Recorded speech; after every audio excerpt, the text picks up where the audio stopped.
a continuation of the sweet frozen snacks, I'm going to give you some tips about using the ice cream makers that are intended for using frozen bananas.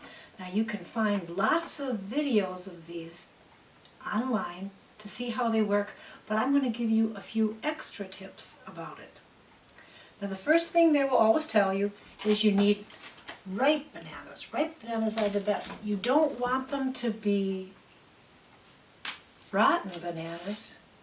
You want them, when you peel them, you know, they look like this, nice and white, but if the brown on the peel or the freckles on the outside is really the kind of banana, it has the most fullest flavor. So you're going to take those and you're going to freeze them. And they're going to go into the ice cream maker. There's many different versions of this, many different brands. But here's a tip that's really important. There are many different kinds of ice cream makers that have an inner liner. You put this in the freezer and you freeze it. So this is solid and you make your ice cream in this. The trouble with some of these is that as you make the ice cream through here, it starts to melt. Homemade ice cream always melts very quickly. If you have a pre-frozen freezer bowl to catch it, it will be much easier for you. So, I want to make the best tasting ice cream, so I'm going to use a combination of things, not just bananas and chocolate. Now this was yogurt. You can put it into ice cube trays and freeze it into sizes that are easy to add to your tube like this. Or you can use these small silicone. Those are also easy to add to the tubes. If you don't have those, I can't tell you where to find this online because I made this myself, okay? But I made a divider out of a pie divider that I simply push down into the yogurt container and then stick the whole thing in the freezer, and it divides it into 8 sections and I can put it like this. Okay, I'm not going to talk for a while because this is a little noisy.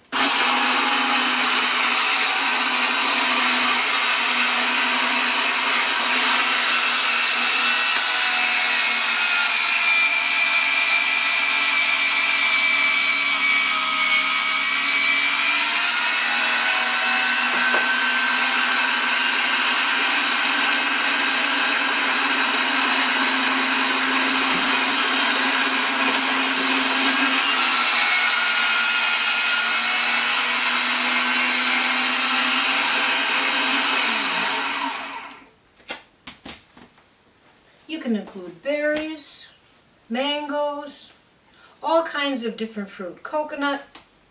Now this would be starting to make quite a soft sauce if it weren't for my freezer dish. And that's going to allow me to do the next step. Especially if you're serving to a number of people, it's a party, you may want to scoop it into an ice cream cone. It can be awfully soft when it just comes out of the machine, but because I have my freezer bowl, it's keeping it nice and firm, and now I can form a scoop just like this, as big as you want it to be, and actually have it form. Now, likewise, if I'm serving a lot of people, it's really nice to have a rack to put the ice cream cones on. This one was a different kind of racks made for snow cones. Those are available. This one, obviously, homemade with a cardboard box and duct tape. But it can be really handy to have a place for the cones to sit while you're making them. I do want to tell you one more thing about these cones. The sugar cones often can leak. Sometimes the bottom is not completely sealed. So I'm going to show you a way to make it so that they don't leak and drip down at the bottom. And that's going to be the next step. So here's how you make a leak-proof cookie cone. two ways. This one takes a little bit longer. I like the next method better, but you put some chocolate chips in there.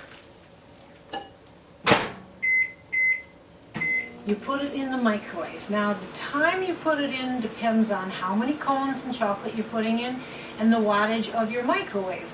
So it's best just to check it a number of times. You don't want to overcook it. I put one in the small 700 watt for 20 seconds. Now you'll see, maybe not in the camera, but when you try it at home, the chocolate chips stay pretty much right there. You need to take some kind of a stick or very small item to move them around and coat the inside of the cone. You can do this ahead of time. This one is even faster. You take a marshmallow and put it in there. You can use, these are regular size, you can use miniature marshmallows as well. Again, you're going to have to check this one. As you watch it, you can see it puffing up. See if I can get it real fast so you can see how much it puffs up. But it's not down at the bottom. That's when you need a piece of chocolate. And all you have to do is push that down into the bottom.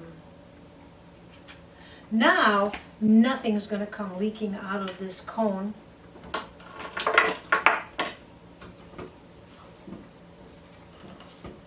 And you can fill it up with your banana mocha mango chocolate confection